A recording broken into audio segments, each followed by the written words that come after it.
A Bridge Too Far was not just another war epic, it was a production disaster that became the most expensive war film ever made, nearly bankrupting its studio while fracturing relationships between Hollywood's biggest stars. Behind the scenes of this star-studded spectacle, egos exploded on set, tanks crashed into rivers, and actors nearly died performing their own stunts. The production was so chaotic that one director quit before filming began, while another secretly rewrote the script without permission. The film's historical inaccuracies sparked outrage from veterans, while its massive budget sent shockwaves through Hollywood's accounting departments. Today, we are pulling back the curtain on Operation Market Garden's cinematic counterpart to reveal 20 shocking facts about A Bridge Too Far that will change how you see this war classic forever. And stick around until the end for a bonus fact about the film's bizarre connection to a real-life military conspiracy that remains classified to this day.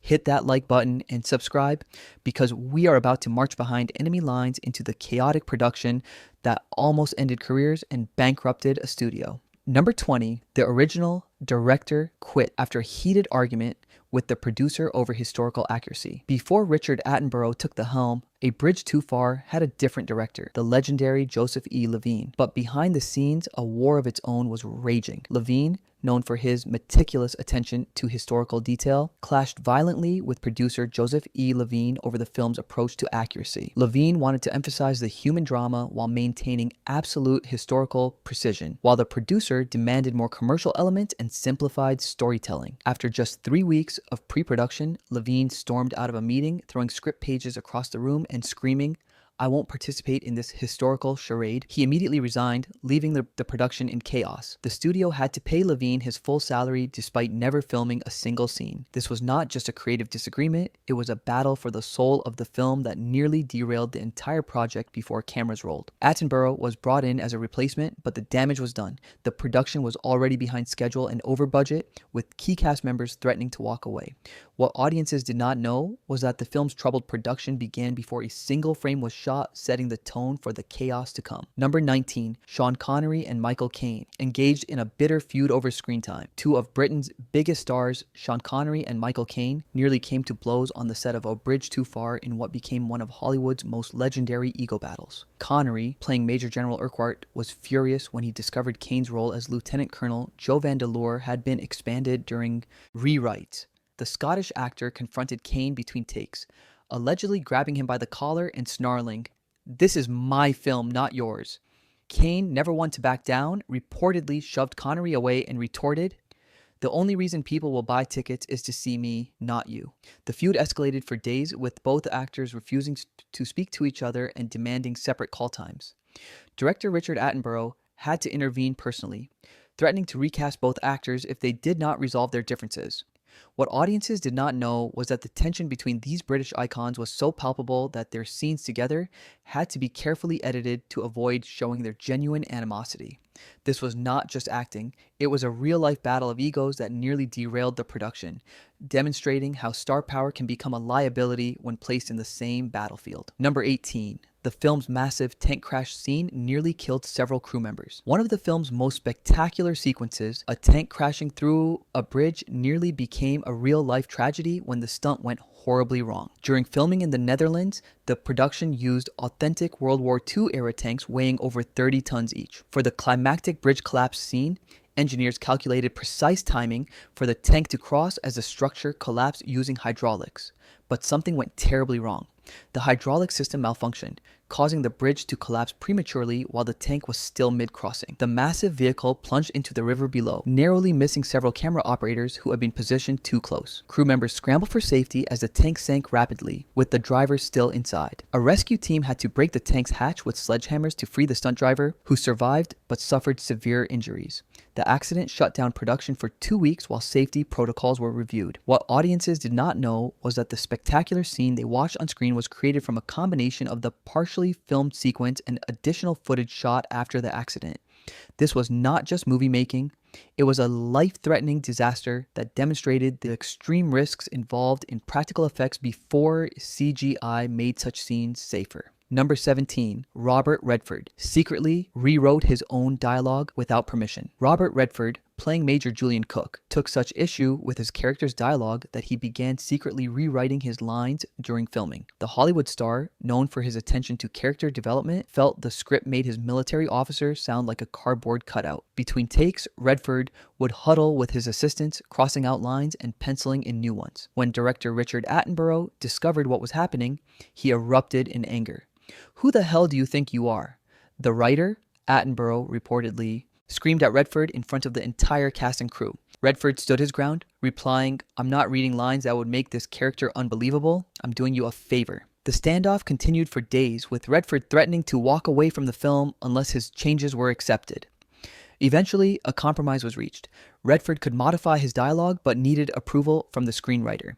This was not just creative differences, it was a mutiny led by one of Hollywood's biggest stars, demonstrating how star power can challenge a director's authority, even on a set filled with egos. Number 16. The film's budget spiraled out of control, nearly bankrupting the studio. A Bridge Too Far was not just expensive, it was a financial catastrophe that nearly destroyed its production company, Joseph E. Levine's Embassy Pictures.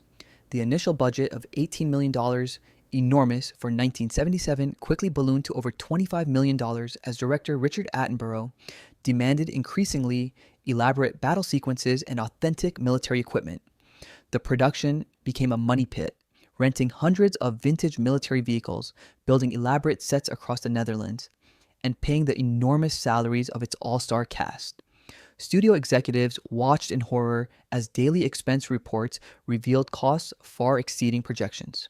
At one point, with the film already millions over budget and only half complete, Embassy Pictures seriously considered shutting down production to cut their losses. What saved the project was a last-minute infusion of cash from Paramount Pictures, which acquired distribution rights in exchange for covering the overages. The financial strain was so severe that Embassy Pictures never fully recovered, eventually selling the company just 2 years after the film's release. This was not just movie making, it was a high-stakes gamble that put an entire studio at risk, demonstrating how Hollywood's biggest productions can become financial black holes that consume everything in their path. Number 15. Anthony Hopkins suffered a near-fatal accident during filming. Anthony Hopkins, who played Lieutenant Colonel John Frost, nearly died during filming when a stunt sequence went terrifyingly wrong. During the chaotic street battle scenes in Arnhem, Hopkins was performing his own stunts, including running through explosions and dodging gunfire. In one sequence, he was supposed to dive behind a wall just as a building exploded nearby, but the timing was miscalculated and the explosion erupted too early. The blast threw Hopkins backward with such force that he slammed his head against a stone wall, knocking him unconscious. Crew members rushed to his aid as smoke filled the set. For several terrifying moments, no one could find a pulse. Hopkins was rushed to a local hospital where doctors diagnosed a severe concussion and temporary memory loss. Production was shut down for a week while Hopkins recovered. When he returned to set, he had no memory of the accident or the scenes he had filmed before it. This was not just a workplace accident, it was a life-threatening incident that demonstrated the extreme dangers actors face performing their own stunts in an era before modern safety protocols. What audiences did not know was that the intensity of Hopkins' performance in subsequent scenes was partly fueled by the genuine trauma of his near-death experience. Number 14. The film's historical inaccuracies outrage real veterans. Despite its claims of authenticity, A Bridge Too Far contained numerous historical inaccuracies that infuriated veterans of the actual Operation Market Garden. During pre-screenings for military personnel, several surviving participants in the real battle walked out in disgust. Major General Roy Urquhart, who was portrayed by Sean Connery, publicly criticized the film, stating they've turned a military disaster into Hollywood entertainment. The most controversial inaccuracies included the portrayal of the Polish forces as incompetent, the exaggeration of American successes, and the depiction of British commanders as bumbling aristocrats. What made these distortions particularly painful was that many of the real veterans were still alive when the film was released. The Royal British Legion organized a boycott campaign, calling the film an insult to those who died. Director Richard Attenborough defended his choices, arguing that dramatic license was necessary for storytelling, but the damage was done. This was not just creative interpretation, it was a rewriting of history that caused genuine pain to those who lived through the actual events, demonstrating how filmmakers can sometimes prioritize entertainment over respect for historical truth.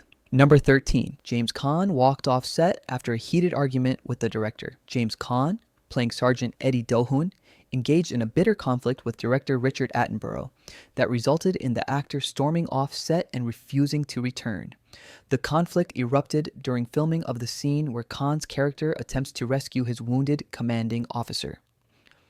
Attenborough wanted Caine to perform the scene with more emotional intensity, repeatedly demanding retake after retake. After the 12th take, Caine threw his helmet to the ground and screamed, "I know how to play this scene! You're treating me like an amateur!" Attenborough responded sharply, "If you knew how to play it, we wouldn't be on take 12.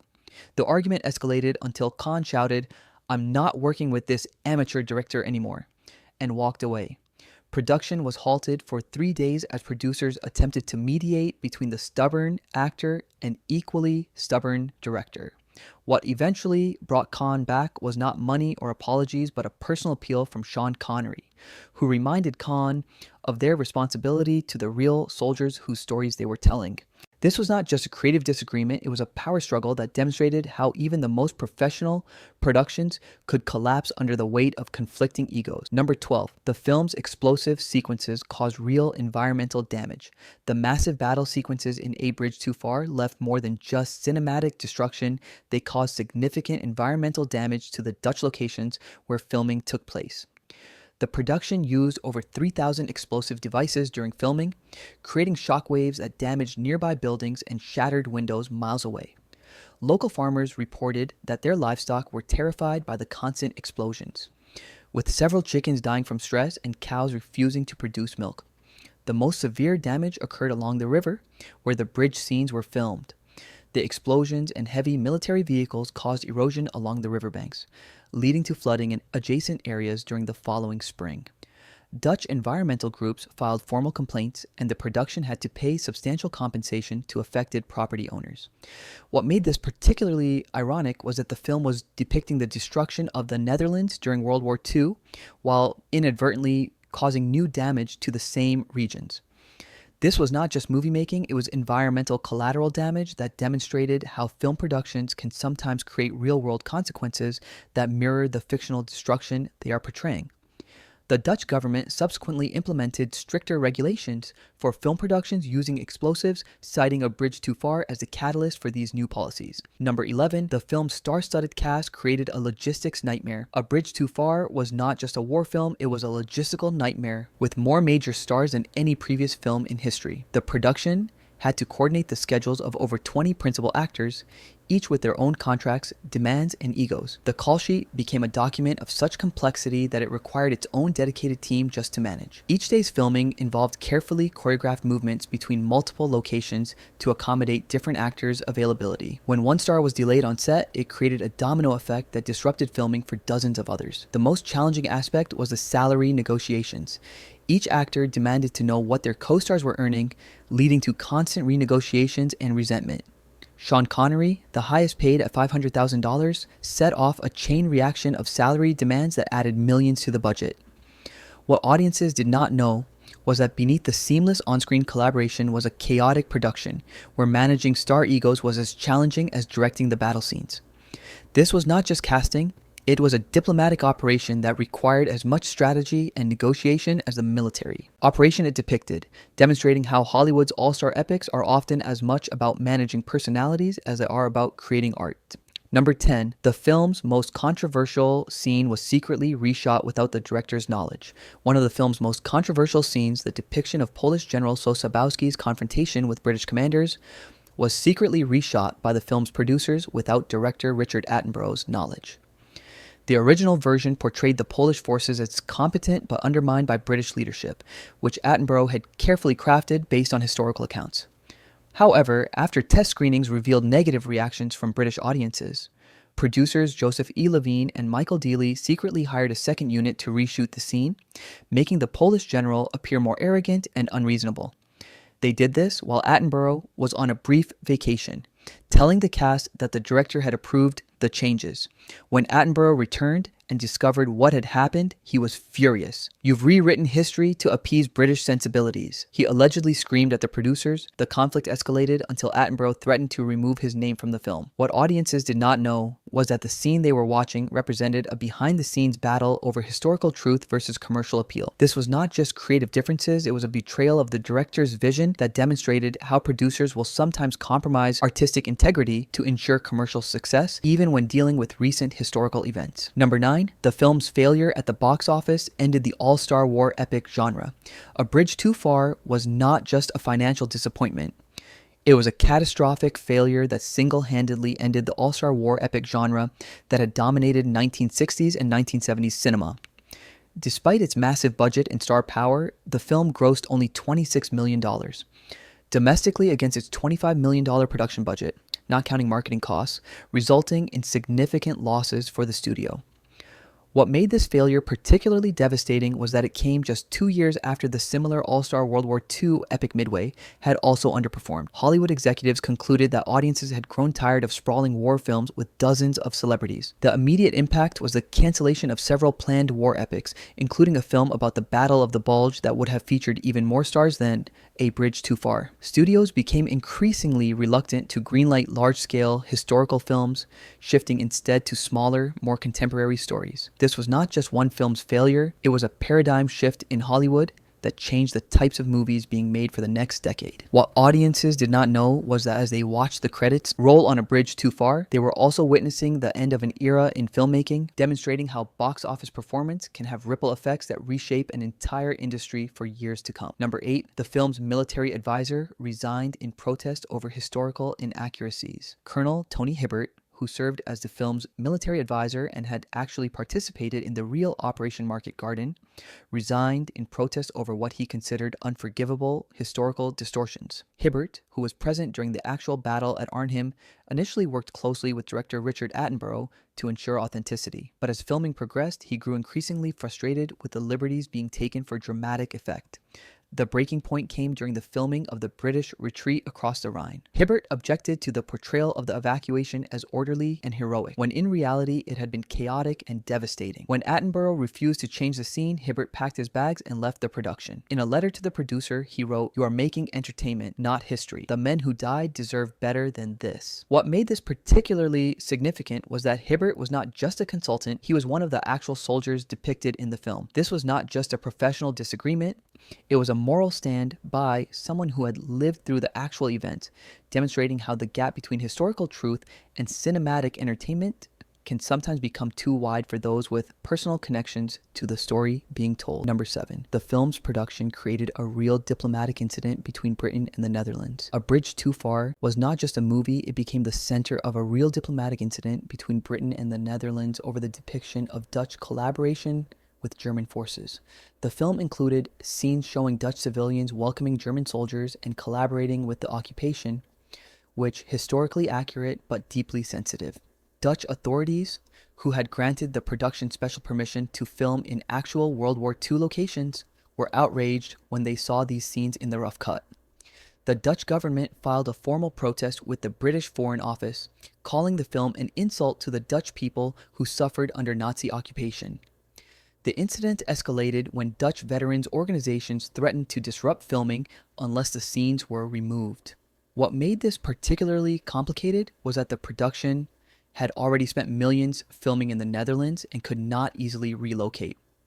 The diplomatic standoff lasted for weeks, with British diplomats having to mediate between the filmmakers and Dutch authorities. A compromise was eventually reached.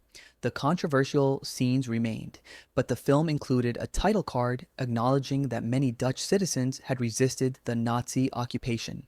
This was not just movie making, it was international diplomacy played out on a film set, demonstrating how cinema can sometimes become entangled in real-world politics and historical sensitivities. Number 6, the film's famous parachute jump sequence nearly ended in tragedy. The film's spectacular parachute jump sequence, one of the most ambitious practical effects sequences ever attempted, nearly ended in disaster when several parachutes failed to open properly. For the scene depicting the initial airborne assault, production hired over 1,000 actual paratroopers from various NATO countries to perform jumps using authentic World War II era technique. During the first day of filming, changing wind patterns caused several jumpers to drift off course, with 3 landing in a nearby river and another crashing through the roof of a farmhouse. The most dangerous incident occurred when a group of jumpers encountered unexpected turbulence, causing multiple parachutes to tangle mid-air. Crew members watched in horror as the connected paratroopers spun towards the ground. Emergency medical teams were positioned nearby, and fortunately, all jumpers landed with only minor injuries thanks to their training. However, the incident was so terrifying that production was halted for several days while safety protocols were reviewed. What audiences did not know was that the breathtaking sequence they watched on screen was created from a combination of the partially filmed jumps and additional footage shot after the near tragedy. This was not just movie making, it was a life-threatening stunt that demonstrated the extraordinary risks filmmakers took to achieve authenticity before CGI made such scenes safer and more controllable. Number 5. The film's composer was fired after a bitter dispute over the musical score. The acclaimed composer John Addison, who had actually served in World War II, was hired to create the musical score for A Bridge Too Far, but was fired after a bitter dispute with director Richard Attenborough over the tone of the music. Addison, who had won an Oscar for Tom Jones, initially composed a traditional, heroic military score that emphasized the bravery of the soldiers. However, Attenborough wanted something more complex and ambiguous, reflecting the film's theme of a flawed operation. The conflict escalated during a tense screening of Addison's work. Attenborough reportedly told the composer, "This isn't a celebration, it's a tragedy. Your music doesn't understand that." Addison, a veteran himself, responded angrily, "I understand war better than you ever will. This music honors the men who fought and died." The argument became so heated that Addison was fired from the project, with his score completely replaced. What made this particularly ironic was that Addison had actually participated in the real Operation Market Garden, giving him personal insight into the events depicted. This was not just a creative disagreement, it was a clash between artistic visions that also represented different perspectives on how war should be portrayed in art, demonstrating how even the musical elements of a film can become battlegrounds for conflicting interpretations of history. Number 4, the film's depiction of German intelligence caused a real-life military controversy. WWII, Too Far's portrayal of German intelligence operations inadvertently revealed classified information that caused a real-life military controversy. The film included scenes showing how German forces had intercepted Allied communications and knew about Operation Market Garden in advance. While this was historically accurate, the specific methods depicted, particularly the use of a particular type of radio interception equipment, were still technically classified in 1977. After the film's release, military intelligence officials from several NATO countries expressed concern that the movie had revealed operational capabilities that should have remained secret. The controversy escalated when it was discovered that the film's military technical advisor had shared classified details with the production team without proper authorization. What made this particularly sensitive was that some of the interception techniques shown in the film were still in use by NATO forces during the Cold War. The incident led to a review of how military advisors were vetted for film productions. This was not just movie making, it was a security breach that demonstrated how the pursuit of historical authenticity can sometimes cross into revealing information that governments prefer to keep classified, even decades after the events depicted. Number 3, Dirk Bogarde suffered a real-life injury that made his performance more authentic. Dirk Bogarde, who played Lieutenant General Browning, suffered a real-life injury during filming that ironically made his performance more authentic. During a scene where his character observes the battle from a headquarters, Bogarde was standing on a specially constructed platform when it suddenly collapsed, sending him falling 8 feet to the ground. The actor broke his ankle in 2 places and had to be hospitalized. When he returned to set 2 weeks later, he was still in significant pain and had to walk with a cane. What made this particularly poignant was that the real Lieutenant General Browning had also suffered from health issues during the actual Operation Market Garden, though not from a broken ankle. Director Richard Attenborough decided to incorporate Bogarde's injury into the character, adding scenes where Browning is shown favoring one leg. This was not just a workplace accident, it was a case of life imitating art that ultimately enhanced the film's authenticity. Bogarde later said that the constant pain he experienced during filming helped him understand the physical and psychological stress that military commanders endure during combat operations. What audiences did not know was that the subtle limp they saw in his performance was not acting. It was the result of a real injury that became part of the character. Number 2, the film's most famous line was improvised by the actor. One of the film's most memorable lines, "Hell, can't we make just one simple military decision without a goddamn debate?" was completely improvised by the actor who delivered it, Edward Fox, who played Lieutenant General Brian Horrocks. The line was not in the original script but emerged during a particularly frustrating day of filming. The scene called for Fox's character to express frustration with the endless planning sessions, but the scripted dialogue was considered weak by the actor. During a take, Fox became genuinely frustrated with the repetitive nature of the scene and blurted out the impromptu line. Director Richard Attenborough loved it so much that he kept it in the film.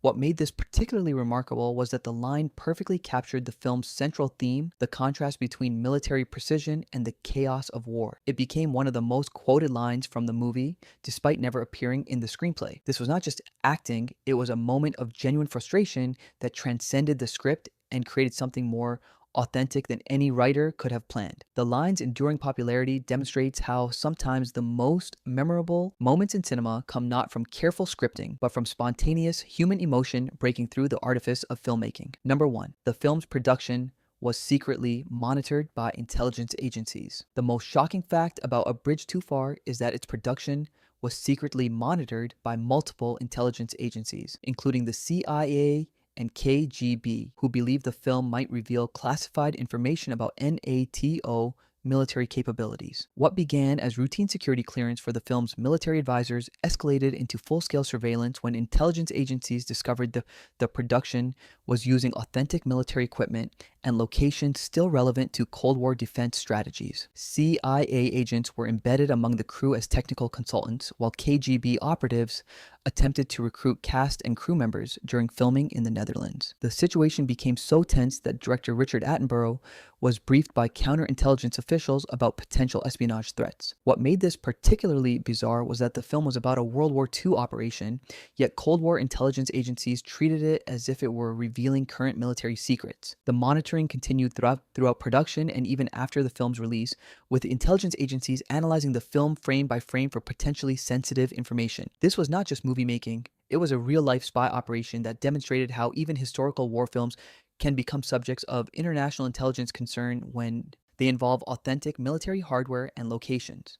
The full extent of this surveillance only came to light decades later when classified documents were declassified, revealing the hidden Cold War battle that took place behind the scenes of this World War II epic. Bonus fact: the most surprising and little-known fact about A Bridge Too Far is that the film's production accidentally uncovered a classified World War II military conspiracy that remains officially denied to this day. During location scouting in the Netherlands, the film's research team discovered documents suggesting that Operation Market Garden was deliberately sabotaged by a high-ranking British officer who was secretly working with Soviet intelligence. These documents, found in a forgotten archive, indicated that the officer provided German forces with advance information about the Allied plans, hoping to prolong the war in Western Europe to allow Soviet forces to advance further into Germany. When the film's producers reported this discovery to British authorities, they were met with denials and warnings not to pursue the matter further. The documents mysteriously disappeared from the archive shortly afterward. What makes this particularly chilling is that several historians have since found circumstantial evidence supporting this theory, though it remains officially denied. This was not just filmmaking research, it was an accidental discovery that could rewrite our understanding of one of World War II's most controversial operations. The fact that this revelation emerged during the making of a Hollywood war film only to be suppressed by government authorities adds another layer of intrigue to the already complex legacy of Operation Market Garden and its cinematic depiction. If you were shocked by these revelations about one of Hollywood's most ambitious war epics, hit that subscribe button and ring the notification bell. We are constantly unearthing the hidden stories behind your favorite films. And remember, in the words of one of the film's characters, war is not a game, but sometimes making a movie about war comes pretty damn close. Like and subscribe for more journeys behind the curtain of cinema history.